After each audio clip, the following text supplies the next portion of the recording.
야, 예, 마태복음 26장 14절부터 16절의 말씀을 통해서 가룟 유다의 모습 속에 담긴 의미라는 제목으로 말씀을 전하겠습니다. 가룟 유다, 예수님의 12제자 중에 한 사람이죠. 예, 그 가룟 유다의 모습 속에 어떤 의미가 담겨져 있는가라는 것을 오늘 본문을 통해서 한번 살펴보려고 해요.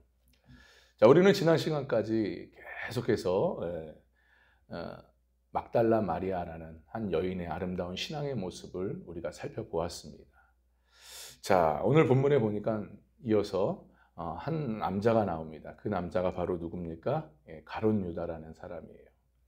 앞서 말씀드린 것처럼 예수님이 12제자 중에 한 사람이죠. 근데 참 놀라운 것은 이 막달라 마리아와 이 가룟 유다가 서로 대조가 된다라는 거예요. 대조되는 모습이 나타납니다.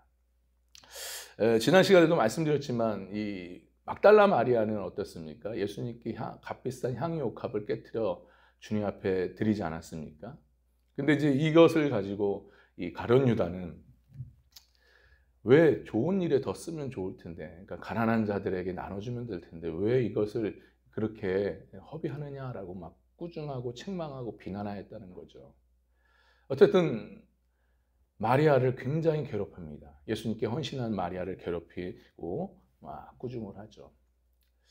자, 그런데 이제 그 마리아를 향했던 그 초점이 이제 누구를 향해 초점이 맞춰집니까? 이 가룟 유다는 이제 예수님을 향해 초점이 맞춰지고 있어요.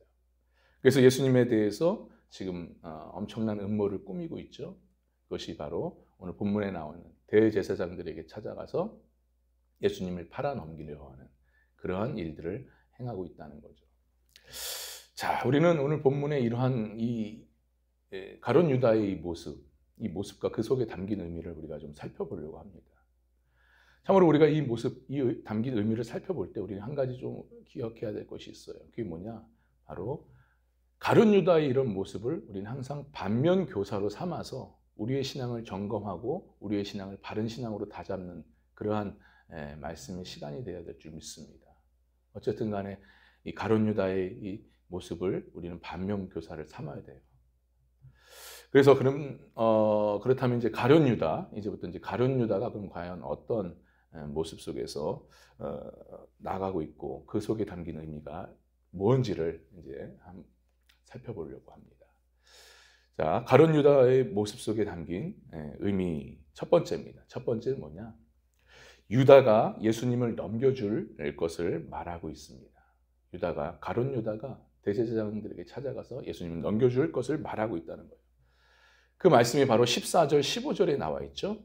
우리 함께 봤습니다. 시작. 그때 12 중에 하나인 가룟 유다가 하는 자가 대제사장들에게 가서 말하되 내가 예수를 너희에게 넘겨주리니 얼마나 주려 하느냐. 그들이 은 30을 달아주거늘. 여기까지. 예. 참으로 우리 가룟 유다가 예수님을 이제 대제사장들에게 팔아 넘기려고 찾아가 거래를 하고 있죠. 그래서 내가 예수님을 넘겨줄 테니까 너희가 얼마나 주겠어? 라고 이제 물어보는 거죠. 여러분, 이 말씀을 통해서 우리가 뭘 알아야 됩니까? 뭘 얘기하고 있느냐라는 거예요. 어떤 의미가 담겨져 있느냐. 이것은요, 예수님의 반대편에 서서 예수님을 대적하는 이 거짓 성도들의 모습을 이야기하고 있어요. 그것을 보여주고 있는 겁니다. 여러분, 우리는 이 마지막 때에 더욱더 마지막 때를 향해 나가고 있는 우리로서 우리의 신앙이 이런 거짓된 신앙, 예수님 반대편에 서서 예수님을 대적하는 이러한 신앙 되지 않기를 주님의 이름으로 간절히 축원합니다. 이런 신앙 돼서는 안 돼요. 절대로 이런 마지막 때, 특별히 마지막 때일수록. 여러분, 본문에서 볼 수 있듯이 지금 제자로서 3년 반 동안 예수님을 따랐던 이 제자인 가룟 유다였어요. 근데 가룟 유다가 갑자기 지금 예수님을 팔아넘기는 그런 일을 지금 하고 있다는 거죠. 왜 그럴까요? 그 이유가 뭘까요? 돈 때문일까요? 가룟 유다가 지금 제자들 중에 돈을 맡고 회계를 맡고 있는 자이기 때문에 돈이 궁해서 돈 때문에 이런 일을 벌이는 것일까요? 만약에 돈 때문이라고 한다면 그 예수님을 팔아넘길 때 이 30냥, 은 30냥, 이 30냥이 과연 이 수지타산에 맞는 돈일까요? 전혀 맞지 않는 돈이죠. 노예의 몸값 정도밖에 되지 않는 그런 돈을 가지고 지금 거래를 했다라는 거예요. 계산이 빠른 이 가룟 유다로서는 만약에 이걸 돈 때문이라고 했다면 전혀 수지타산이 맞지 않는 그런 일을 행동한 겁니다. 더군다나 예수님이 어떤 분이세요? 당시 백성들의 지지를 엄청 받았던 그런 분이셨어요. 그러니까 오늘날로 말하면 대권주자 1위 후보예요. 1위 후보. 그러니까 몸값이 얼마나 굉장했겠습니까? 더군다나 이적과 기사를 행하시면서 그분의 말씀, 예수님의 말씀이 얼마나 놀랍습니까? 듣도 보도 못한 그런 말씀들, 놀라운 깨우침의 말씀들. TV에 한번 출연해서 강의하면 수억 원을 벌 수 있는 그런 놀라운 말씀들 아니었습니까? 근데 한낱 은 30냥? 수지타산이 안 맞는 거죠. 그럼 왜 그랬을까요? 왜 예수님을 이렇게 은 30에 팔아 넘겼을까요? 그것은요, 잘 들으셔야 됩니다. 이것도 하나의 계획이었어요. 가룟 유다의 나름대로의 생각 속에, 계산 속에 담겨진 이 계획된 행동을 했던 겁니다. 그게 무슨 말이냐? 당시 이 가룟 유다의 꿈이 있었어요. 그 꿈이 뭐였습니까? 어쨌든 예수님을 대권 후보로 주자로 만들어서 대통령을 만드는 거였어요. 세상에 강력한 임금을 만드는 것이 가룟 유다의 인생의 꿈이었습니다. 예수님이 대권주자 대통령이 되면 바로 그 옆에서 내가 큰 권력의 자리 한 자리를 딱 차지하는 거죠. 그리고 세상을 향해서 떵떵거리면서 사는 겁니다. 내 선택이 옳았어 하면서 세상을 향해서 떵떵거리면서 살기를 원했던 것이 바로 그 가룟 유다의 꿈이었어요. 자, 그런데 예수님께서 자신의 뜻대로, 자신의 생각대로 따라주었나요? 전혀 안 따라줍니다. 이상한 얘기만 하셔요. 내가 십자가에서 죽는다는 얘기, 그리고 내가 너희들을 떠날 것이라는 얘기만 하셔요. 그러니까 이상한 얘기 하시니까, 자꾸만 그런 얘기만 하시니까 화가 나는 거죠. 분통이 터지는 거죠. 그래서 전략을 바꿉니다. 어떻게 바꿔요? 예수님을 궁지에 몰아넣어야겠다. 그래서 대제사장들에게 찾아가서 예수님을 은30냥에 팔아버립니다. 은30은 돈도 아니죠. 만약에 예수님을 이렇게 궁지에 몰아넣어서 이렇게 한다면 예수님이 그 대적자들에게 어떻게 행하겠습니까? 숨겨진 발톱을 드러내서 이적과 기사를 행해서 그 대적자들을 쓸어버리시겠죠. 그러면서 이제 본격적으로 내가 세상의 임금으로서 내가 정권을 잡아야겠다라는 마음으로 이제 일을 하셨겠죠. 그거를 노렸던 거예요. 그러니까 가룟 유다는 이런 배수진을 치고 나갔던 겁니다. 여러분, 바로 가룟 유다의 꿈을 위해서, 자신의 야망과 욕심을 위해서 지금 예수님 반대편에 서서 지금 예수님을 팔아넘기고 있는 모습이에요. 우리는 이 부분을 잘 아셔야 돼요. 여러분, 이 부분을 보면서 우리가 누구를 좀 생각해 봅니까? 누구와 대조된다는 것을 느낍니까? 생각되어집니까? 앞서 우리가 봤던 막달라 마리아 아닙니까? 바로 그 오늘 본문의 앞에 막달라 마리아가 지금 등장하고 있는 거예요. 막달라 마리아가 주님을 위해서, 주님을 제대로 봤잖아요.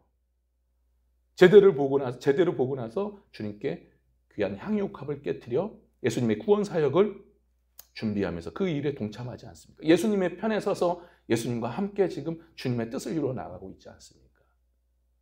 대조가 되는 거예요, 지금.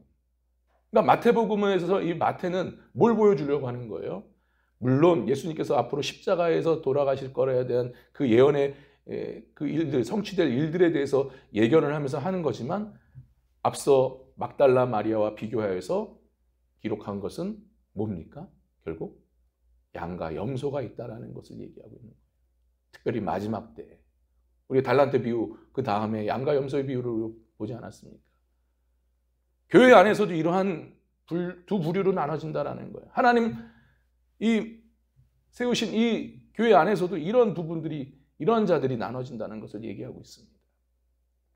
그러니까 하나님의 말씀을 듣고 깨닫고, 그래서 예수님의 그 복음 사역에 동참하는 참된 성도가 있는 반면에, 또 이렇게 자신의 욕망을 위해서 말씀을 전혀 깨닫지 못하고 말씀에 대한 관심도 없고 자신의 욕망에 따라 신앙생활하는 자들, 결국 예수님의 반대편에 서서 예수님을 대적하는 거짓된 신앙의 모습을 가진 자들이 있다라는 것을 말씀해 주고 있는 겁니다. 여러분, 우리는 이 부분을 잘 우리는 눈여겨보면서 우리의 신앙에 적용하면서 우리가 어떤 자리에 서야 되는가를 다시 한번 우리가 깨달아야 좀 믿습니다. 여러분, 이제 그 악함, 하나님 앞에서의 악함이 뭘까요? 악함의 기준이 뭘까요? 그렇다면 뭘 보고, 어떤 기준으로 보고 우리가 악하다, 악하지 않다라고 할 수 있겠습니까? 세상적 기준 말고요, 성경적 기준으로서 봅니다. 성경적 기준에서 악함은 뭘로 기준으로 우리가 볼 수 있습니까? 하나님의 뜻에 있느냐, 하나님의 안에 있느냐, 하나님 밖에 있느냐, 하나님 뜻에 있느냐, 하나님 뜻 밖에 있느냐, 하나님의 말씀 안에서 하나님 말씀에 그 순종하면서 살아가느냐, 아니면 하나님 밖에서 자기 욕심대로 자기 뜻대로 불순종하며 살아가느냐. 좀 더 쉽게 말하면 하나님, 우리 예수님을 믿느냐 믿지 않느냐, 그 기준에 따라서 악하고 악하지 않고를 우리가 기준 삼아 분별할 수 있는 겁니다. 그러니까 정리해서 보면은 성경적 악함은 뭐겠어요? 결국 하나님을 믿지 않고 예수님을 믿지 않고 그분의 뜻에 따라 살지 않고 그분의 통치를 받지 않고 제 멋대로, 내 뜻대로, 내 생각대로, 내 야망대로 살아가는 그런 삶, 그런 행위가 다 주님 보시기에 악한 겁니다. 여러분 믿으시면 아멘 하시길 바랍니다. 그런데 오늘 본문에 보면 유다를 보세요. 무려 3년 반 동안 따라다녔던 이 유다가, 가룟 유다가 어떻습니까? 자기 멋대로, 자기 생각대로, 자기 욕심대로, 자기 야망대로 지금 살아가고 있어요. 전혀 예수님의 말씀의 통치를 받지 않고 예수님의 뜻에 따라 행하지 않고 지금 살아가고 있습니다. 하나님의 뜻, 예수님의 뜻에 떠나서 살고 있습니다. 그러니까 쉽게 말해 3년 반 제자로서 많은 말씀을 들었고 또 기적을 보았지만 결론적으로 가룟 유다는 그 주인이 누구예요? 본인이라는 거예요. 예수님이 아니라, 왕으로서 예수님을 모셨던 것이 아니라, 주인으로서 예수님을 모셨던 것이 아니라 자기가 주인 노릇했던 거예요. 그동안 주인이 자기였어요. 인생을 왕 노릇하며 살았습니다. 바로 그러한 인생을 살았던 자가 가룟 유다였어요. 그러니 결국 자기 뜻대로, 자기가 원하는 대로, 자기의 욕심대로, 자기가 야망한 대로 되지 않으니까 결국 예수님의 반대편에 서서 예수님을 대적하는 일을 벌이지 않습니까? 그러니까 사탄짓 한 거예요, 지금. 예수님의 뜻에 떠나서 말씀의 통치를 받지 않고 자기 멋대로, 자기 생각대로, 자기 욕심대로 살면 누가 찾아와요? 성령이 찾아오는 것이 아니라 사단이 찾아와서 그 마음과 생각을 싹 사로잡는 겁니다. 악령이 찾아오는 거죠, 어떻게 보면. 여러분, 근데 참으로 안타까운 것은 뭐냐? 바로 이러한 가룟 유다와 같은 거짓된 신앙, 잘못된 신앙, 사단에게 사로잡힌 신앙들이 어디에 있어요? 오늘날 우리 교회에 수두룩하다라는 거예요. 안타깝지만 예수님을 믿는다고 하지만 어때요? 여전히 자신이 원하는 대로, 자신의 욕심대로, 말씀의 통치를 받지 않아요. 말씀에 관심도 없고 주님의 뜻에 떠나서 자기가 원하는 대로 살고 있습니다. 내 욕심대로, 내 야망대로. 자, 근데 문제는 뭐냐? 내 욕심대로, 원하는 대로, 뜻대로 되지 않으면 어떻게 됩니까?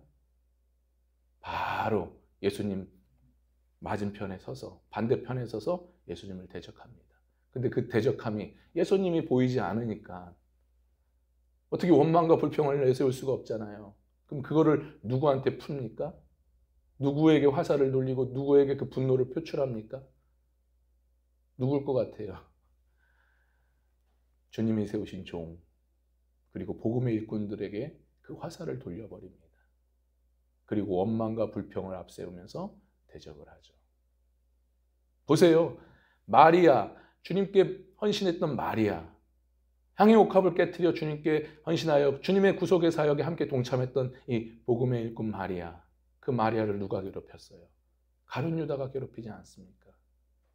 주님이 하신 일이 못마땅하니까 거기에 화가 나서 마리아를 공격해버린 거예요. 바로 이렇습니다, 여러분. 우린 분명히 아셔야 돼, 이런 부분들은. 여러분, 그래서 우리의 신앙이 절대로 가룟 유다 같은 거짓된 신앙 돼서는 안 됩니다. 주님이 그것을 우리에게 보여주고 계시는 거예요. 특별히 마지막 때일수록. 철저하게 너희는 가룟 유다와 같은 자가 되면 안 된다. 오히려 누구요? 참된 신앙을 소유한 마리아와 같은 헌신된 그런 신앙. 주님의 뜻을 위해서 그 고난에 동참하는 그런 마리아 같은 신앙을 너희가 소유해서 심판이 아닌, 저주가 아닌 이제 주님으로부터 칭찬과 위로를 받는, 하늘의 축복을 받는 그러한 참된 신앙으로서 살아야 된다는 것을 우리에게 말씀해 주고 계시는 겁니다. 여러분, 그렇다면 우리는 그 일을 위해서 어떻게 살아야 되겠습니까? 우리가 마리아 같은 신앙, 주님을 위해서 헌신하고 주님의 구원의 사역에 함께 동참하는 마지막 때의 양과 같은 그러한 신앙을 갖기 위해서는 우리는 어떻게 해야 되겠냐라는 거예요. 그래서 우리가 주님의 말씀 마태복음 16장입니다. 16장 24절의 말씀을 우리가 봐야 됩니다. 24절의 말씀입니다. 자, 함께 봤습니다. 시작. 이에 예수께서 제자들에게 이르시되 누구든지 나를 따라오려거든 자기를 부인하고 자기 십자가를 지고 나를 따를 것이니라. 아멘. 너희가 양과 같은 마지막 때의 양과 같은 신앙, 참된 신앙으로서 정말 내 제자로서의 삶을 살기자 원한다면, 나의 뜻에 합당하여 살기를 원한다면 제일 먼저 뭐 해야 된다고요? 나를 부인해, 자기를 부인해야 된다는 겁니다. 바로 그거예요. 주님이 달리 말씀하시는 이유가 아닙니다. 그러니까 십자가 앞에서 날마다 자신을 부인하고 또 부인하는 거예요. 십자가 앞에서 나는 죄인입니다. 제가 내세울 곳이 뭐가 있겠습니까? 오늘도 하나님 은혜로 하루를 시작합니다. 오늘도 하루를 또 허락하신 내 주인이신 왕이신 우리 예수님 하나님께 감사하면서 오늘도 하루를 시작합니다. 오늘도 숨을 쉴 수 있도록 생명을 또 허락해 주신 하나님 감사합니다. 오늘도 주님 위해서 그 감사에 감격해서 오늘도 주의 뜻 가운데 살기를 원합니다. 오늘도 만나는 사람들에게, 오늘도 일어나는 일들 속에서 정말 그 속에서 예수님의 뜻을 드러내고 예수님의 향기를 드러내며 복음을 전하며 주의 뜻을 이루며 살기를 원합니다. 그러면서 내 안에 불쑥불쑥 내가 주인인 양 왕노릇하는 그 마음들, 생각들을 계속 말씀으로 쳐서 복종시키는 거예요. 그리고 매 순간순간 주되심을 인정하면서 살아가는 그러한 삶을 우리가 살아야 될 줄 믿습니다. 그래서 자기 부인하며 사는 거예요. 아무쪼록 이러한 신앙의 삶을 통해서 분명히 예수님이 다시 오십니다. 그 오실 때 우리가 마리아처럼 정말 예수님의 칭찬을 받고 위로를 받고 하늘의 축복, 천국을 축복을 받는 그러한 우리의 삶이 될 수 있기를 간절히 바랍니다. 이런 은혜가 우리 신앙 가운데 온전히 나타나기를 주님의 이름을 간절히 축원합니다. 할렐루야.